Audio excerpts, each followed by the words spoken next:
मोर दुलरुआ देशवासी, जय जोहार। मन की बात में राउर मनकर फिर से स्वागत हवे, अभिनंदन हवे। थोड़े दिन में साल 2026 दस्तक देहे वाला हवे और आज जब मैं राउर मन से गोठ बात करत हूँ तब मन में जम एक साल कर याद मन घूमत हवे। कई गो तस्वीर मन, कई गो गोठ बात, कई गो उपलब्धि जे हरे जम्मो देश ला एक संघे जोड़ देहिन हमें। 2025 हरे हमन ला ऐसन कई गो पल देहिस जे पर हम भारतीय ला गर्व होइस। देश कर सुरक्षा ले लेके खेल कर मैदान तक, विज्ञान कर प्रयोगशाला मन से लेके दुनिया कर बड़ा बड़ा मंच तक भारत हरे हर जगह अपन मजबूत छाप छोड़िस। ए साल ऑपरेशन सिंदूर जम भारतीय मन बर गर्व कर प्रतीक बन गईस। दुनिया हरे सफा सफा देखिन कि आज कर भारत अपन सुरक्षा से कोनो समझौता नहीं करेल।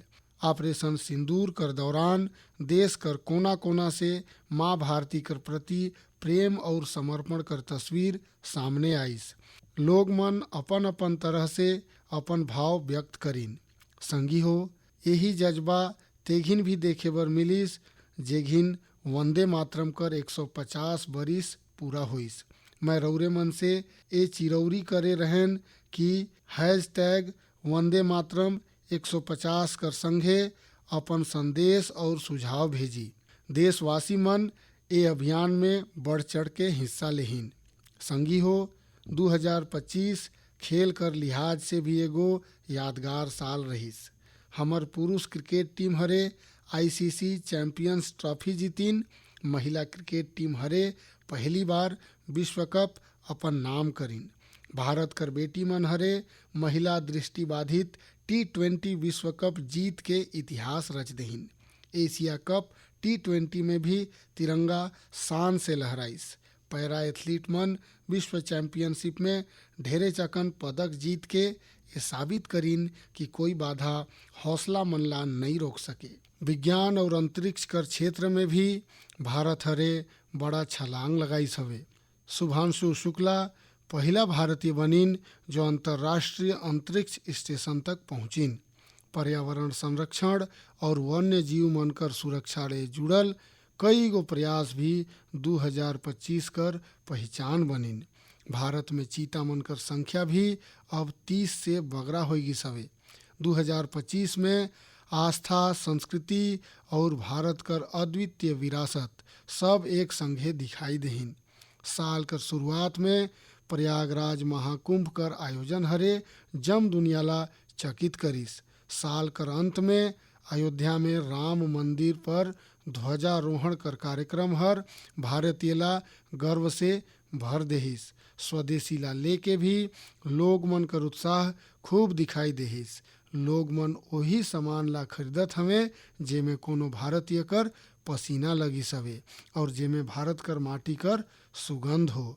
आज हमन गर्व से कह सकत ही 2025 हरे भारत ला और अधिक आत्मविश्वास देहिस हवे।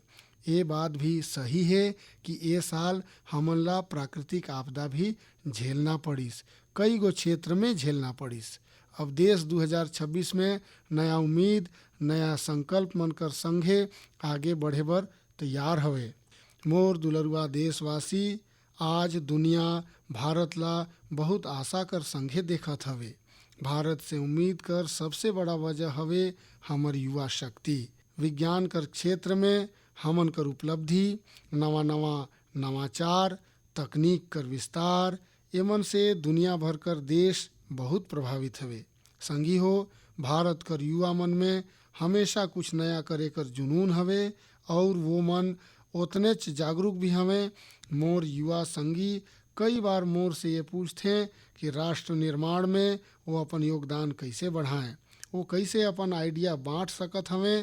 कई गो संगी पूछते कि मोर सामने वो अपन आइडिया कर प्रस्तुति कैसे दे सकत हवे। हमर युवा संगी मन कर ए जिज्ञासा कर समाधान हवे विकसित भारत युवा नेता संवाद। पाछू साल एकर पहला भाग होए रहिस, अब कुछ दिन बाद ओकर दूसर भाग होए वाला हवे। अगला महीना कर 12 तारीख के स्वामी विवेकानंद जी के जयंती के अवसर पर राष्ट्रीय युवा दिवस मनाल जाही। यही दिन युवा नेता संवाद कर भी आयोजन होही और मैं भी एकर में जरूर शामिल होहूँ। एकर में हमर युवा नवाचार, फिटनेस, नया कारोबार और खेती किसानी जैसन महत्वपूर्ण विषय पर अपन सुझाव देही। मैं ये कार्यक्रम ला लेके बहुत उत्सुक हूँ।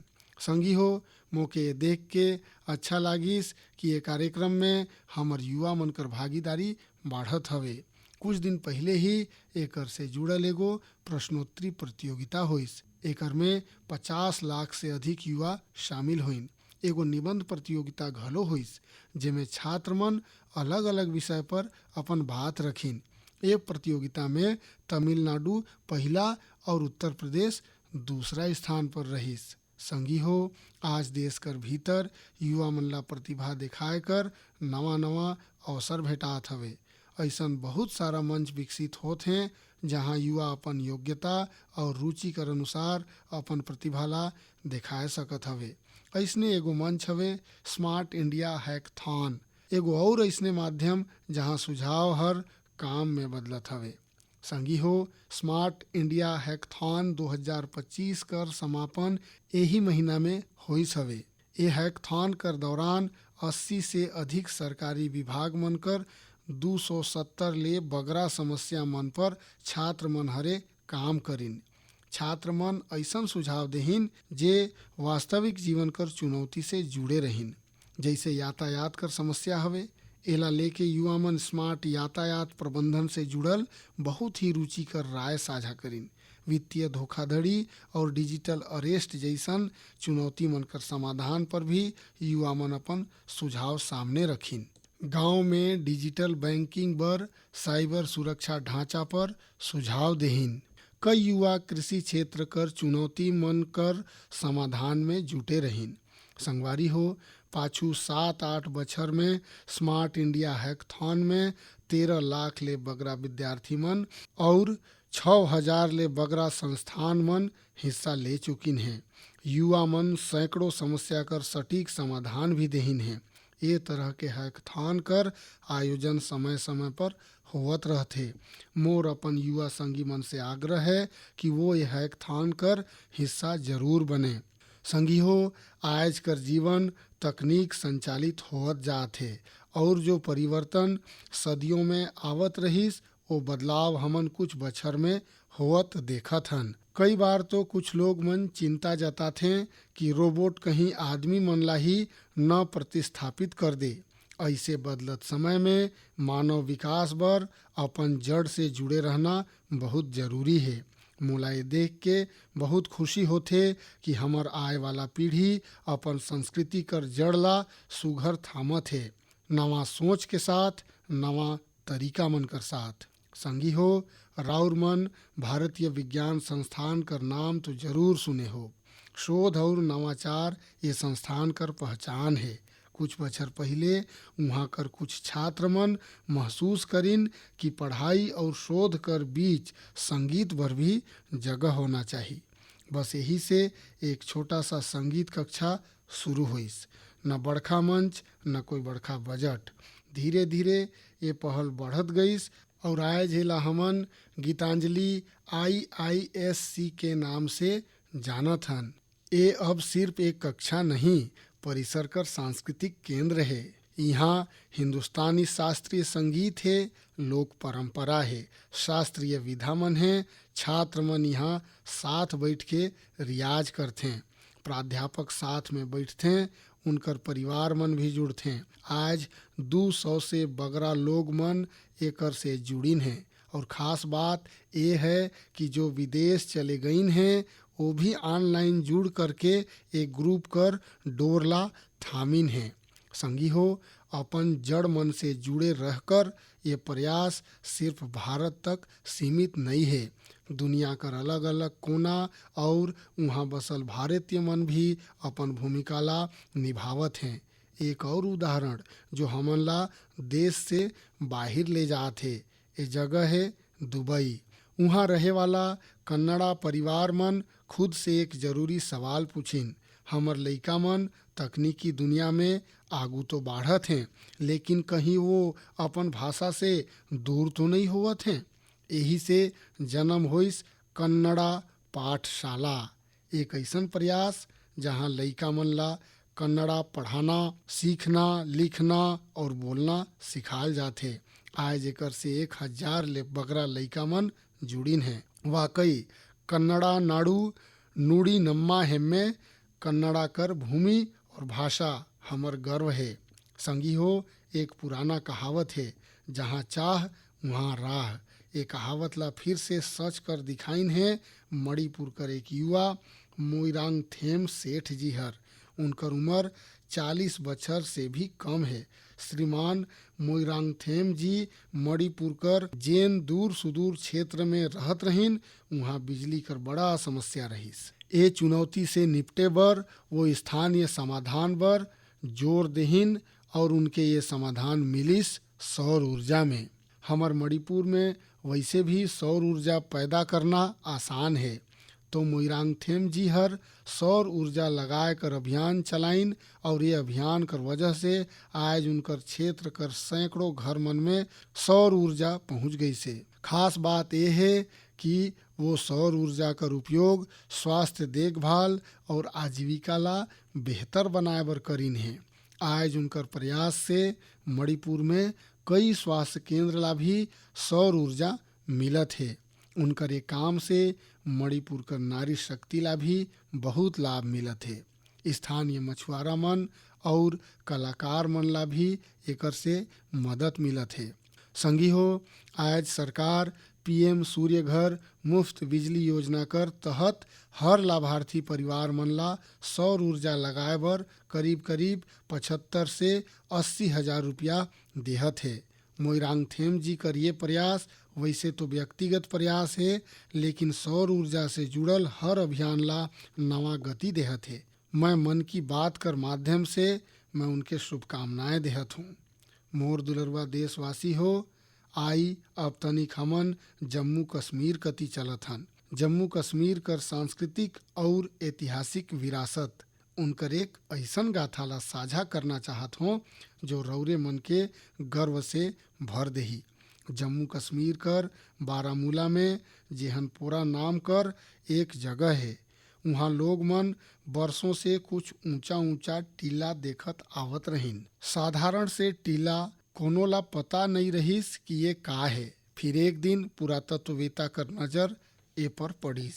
जब वो मन ए इलाका ला ध्यान से देखना शुरू करिन तो ये टीला कुछ अलग लागे। एकर बाद ये टीला मन कर वैज्ञानिक अध्ययन शुरू करल गईस। ड्रोन कर जरिए ऊपर से तस्वीर लेहल गईस, जमीन कर मानचित्रण करल गईस और फिर कुछ हैरान करे वाला बात सामने आए लगिस। पता चलिस ये टीला प्राकृतिक नहीं है, ये आदमी द्वारा बनाल कोई बड़ा इमारत कर अवशेष है। यही दौरान एक और दिलचस्प कड़ी जुड़िस। कश्मीर से हजारों किलोमीटर दूर फ्रांस कर एक संग्रहालय कर अभिलेखागार में एक पुराना धुंधला सा चित्र मिलिस। बारामूला कर वो चित्र में 3 बौद्ध स्तूप नजर आवत रहिस। यहीं से समय हर करवट लेहिस और कश्मीर कर एक गौरवशाली अतीत हर हमन कर आगू आइस। यहर लगभग 2000 साल पुराना इतिहास हवे। कश्मीर कर जेहनपोरा कर ये बौद्ध परिसर हमन ला सुरता दिलाथे। कश्मीर कर अतीत का रहिस, ओकर पहचान कितना समृद्ध रहिस। मोर दुलरुआ देशवासी मन, अब मैं राउर मन से भारत से हजारों किलोमीटर दूरियां एक ऐसन कोशिश कर गोएठ करे चाहत हो जो दिल ला छू दे वाला है। फिजी में भारतीय भाषा और संस्कृति कर प्रसार बर बढ़ियन पहल होथे। वहाँ कर नवा पीढ़ी ला तमिल भाषा से जोड़े बर कई ठे स्तर पर लगातार कोशिश करल जात है। पाछू महीना फिजी कर राकी इलाका में वहाँ कर एक स्कूल में पहली बार तमिल दिवस मनाल गईस। ओ दिन लइका मन ला एक ऐसन मंच मिलिस जहाँ ओमन अपन भाषा पर खुला दिल से गौरव व्यक्त करीन।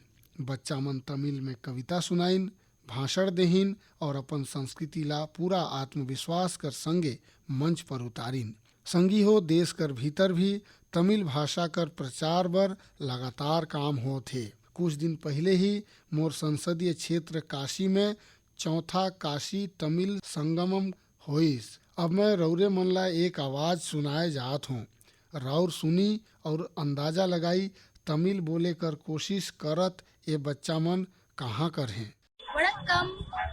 பாரத் அரசங்கத்தல் ஓரே பாரதம் உன்னத பாரதம் நடத்தப்பட்ட காசி தமிழ் சங்கமம் 4 தமிழ் கற்போம் நான் ரொம்ப கார்க்க உதாரணத்துக்கு ஏன்னு தமிழில் इंट्रोडक्शन कासियोड़ भूमिल नानु पायल पटेल और सुकिन्स इंटर कॉलेज की मानवी अनेवरकुम येन वड़क्कम।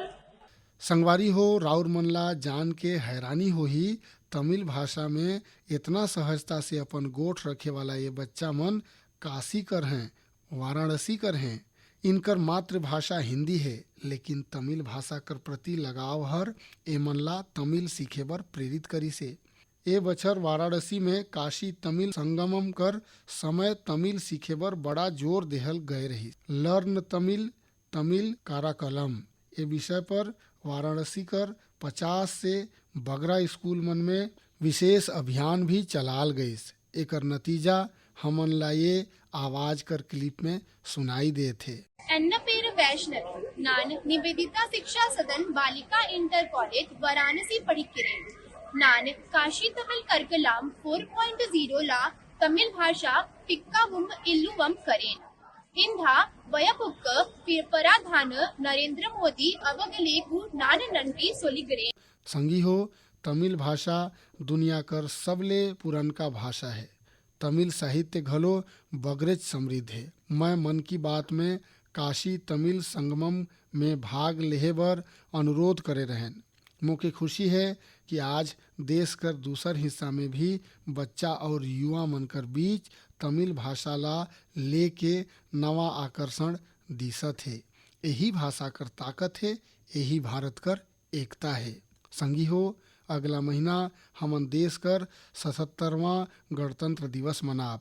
जब भी ऐसा मौका आथे तो हमर मन स्वतंत्रता सेनानी और संविधान निर्माता मन कर प्रति कृतज्ञता कर भाव से भर जाथे। हमर देश हर आज़ादी पाए बर लंबा संघर्ष करी से। आज़ादी कर आंदोलन में देश कर हर हिस्सा कर लोग मन अपन योगदान देहिन है, लेकिन दुर्भाग्य से आज़ादी कर अनेक नायक नायिका मन ला वो सम्मान नहीं मिलिस जो मन के मिलना रहीस।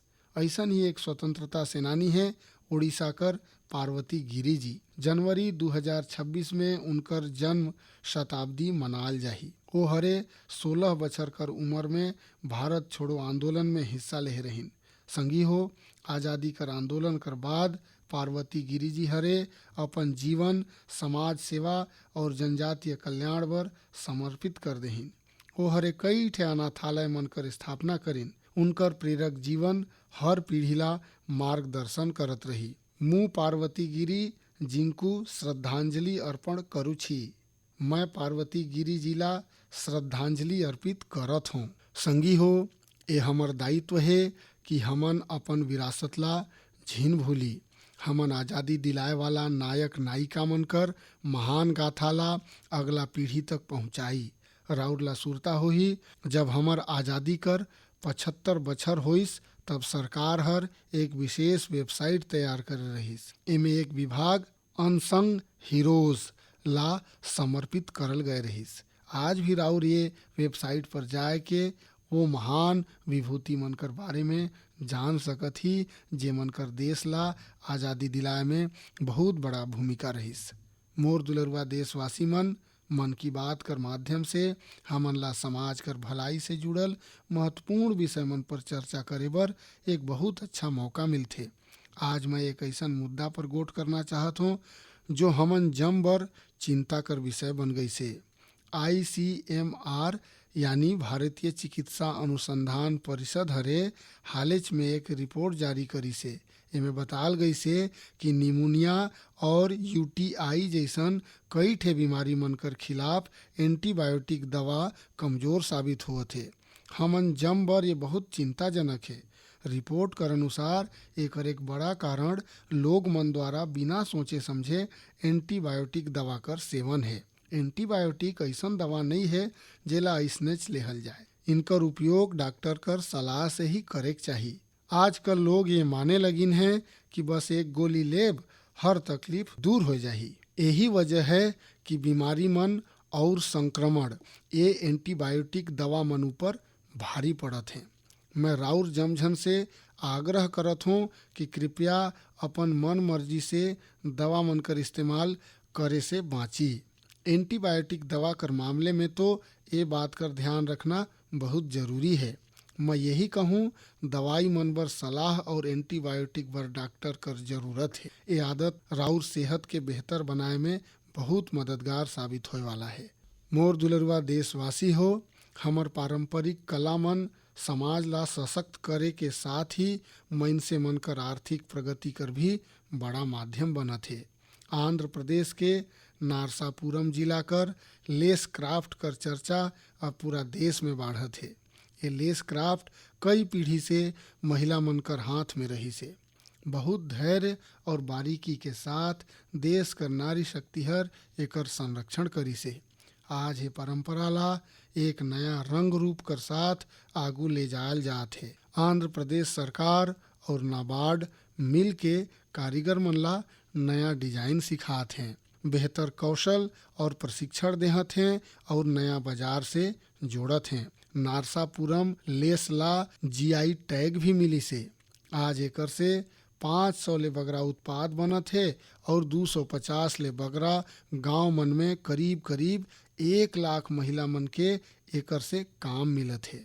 संगवारी हो, मन की बात ऐसे लोग मन ला आगू लाने कर भी मंच है जे अपन परिश्रम से न सिर्फ पारंपरिक कला मन ला आगू बढ़ात हैं बल्कि एकर से स्थानीय लोग मन ला भी सशक्त करत हैं। मणिपुर कर चूरा चांदपुर में मार्गरेट रामथार सीएम उनकर प्रयास ऐसने ही है। उमन मणिपुर कर पारंपरिक उत्पाद ला, वहाँ कर हस्तशिल्प ला, बांस और लकड़ी से बनल चीज ला एक बड़े दृष्टि कर साथ देखिन और यही दृष्टि कर कारण वो एक हस्तशिल्प कलाकार से मइनसे मन कर जीवन ला बदले कर माध्यम बन गईन। आज मार्गरेट जी कर इकाई उमें 50 ले बगरा कलाकार काम करत हैं और उमन अपन मेहनत से दिल्ली समेत देश कर कई राज्य मन में अपन उत्पाद कर एक बाजार भी विकसित करीन है। संगवारी हो, मणिपुर से ही एक और उदाहरण सेनापति जिला कर रहे वाला चोखोने क्रिचेना जी कर है। इनकर पूरा परिवार परंपरागत खेती से जुड़ी से। क्रिचेना हरे ए पारंपरिक अनुभव ला एक और विस्तार देहिन। उमन फूल कर खेती ला अपन जुनून बनाइन। आज वो ये काम से अलग अलग बाजार ला जोड़त हैं और अपन इलाका कर क्षेत्रीय समुदाय मन ला भी सशक्त करत हैं। संगवारी हो, ये उदाहरण ये बात कर पर्याय है कि अगर पारंपरिक ज्ञान ला आधुनिक दृष्टि कर साथ आगू बढ़ाई तो ये आर्थिक प्रगति कर बड़ा माध्यम बन जाए। राउर आस पास भी ऐसने सफलता कर कहानी हो तो मौके जरूर साझा करी। संगवारी हो, हमर देश कर सबसे खूबसूरत बात ये है कि साल भर हर समय देश कर कोई न कोई हिस्सा में उत्सव कर माहौल रहेल। अलग अलग पर्व त्योहार तो हैं ही, साथ ही विभिन्न राज्य मन कर स्थानीय उत्सव भी आयोजित होवत रहते हैं। यानी अगर राउरे घूमे कर मन बनाई तो हर समय देश कर कोई न कोई कोना अपन अद्वितीय उत्सव कर साथ तैयार मिलही। ऐसा ही एक उत्सव ए दिन मन में कच्छ कर रण में चलत है। ए साल कच्छ रणोत्सव कर ये आयोजन 23 नवंबर से शुरू हुई से जेहर 20 फरवरी तक चलही। यहाँ कच्छ कर लोक संस्कृति, लोक संगीत, नृत्य और हस्तशिल्प कर विविधता दिखाई देही। कच्छ कर सफेद रण कर भव्यता देखना अपने आप में एक सुखद अनुभव है। रात कर समय जब सफेद रण कर ऊपर चांदनी फैलेल, वहाँ कर दृश्य अपने आप में मंत्र मुग्ध कर देहे वाला होल। रण उत्सव कर टेंट सिटी बहुत लोकप्रिय है। मुझे जानकारी मिली से कि पाछू एक महीना में अब तक 2 लाख से बगरा लोग रणोत्सव कर हिस्सा बन चुकिन हैं और देश कर कोना कोना से आइन हैं, विदेश से भी आइन हैं। राउर जब भी मौका मिले तो ऐसे उत्सव में जरूर शामिल हुई और भारत कर विविधता कर आनंद उठाई। संगवारी हो, 2025 में मन की बात कर ये आखिरी कड़ी है। अब हमरे साल 2026 में ऐसे ही उमंग और उत्साह कर साथ, अपनापन कर साथ अपन मन की बात ला करे बर मन की बात कार्यक्रम में जरूर जुड़ब। नवा ऊर्जा, नवा विषय और प्रेरणा से भर देहे वाला देशवासी मनकर अनगिनत गाथा मन की बात में हमरे सब झन ला जोड़ेल। हर महीना मोके ऐसे अनेक संदेश मिलेल जेमे विकसित भारत ला लेके मइनसे मन अपन दृष्टि साझा करथे। मइनसे मन से मिले वाला सुझाव और ए दिशा में उनकर प्रयास मन ला देख के ये विश्वास और मजबूत होएल और जब ये सब बात मन मोर तक पहुँचथे तो विकसित भारत कर संकल्प जरूर सिद्ध होही। साल 2026 ये संकल्प सिद्धि कर यात्रा में एक अहम पड़ाव साबित हो। राउर और राउर परिवार कर जीवन खुशहाल हो, यही कामना कर साथ एक कड़ी में विदाई लेहे ले पहले मैं जरूर कहूँ फिट इंडिया मूवमेंट राउर ला भी फिट रहना है। जाड़ करे मौसम व्यायाम बर बहुत उपयुक्त होएल, व्यायाम जरूर करी। राउर जम झन के 2026 कर बहुत बहुत शुभकामना। धन्यवाद। वंदे मातरम।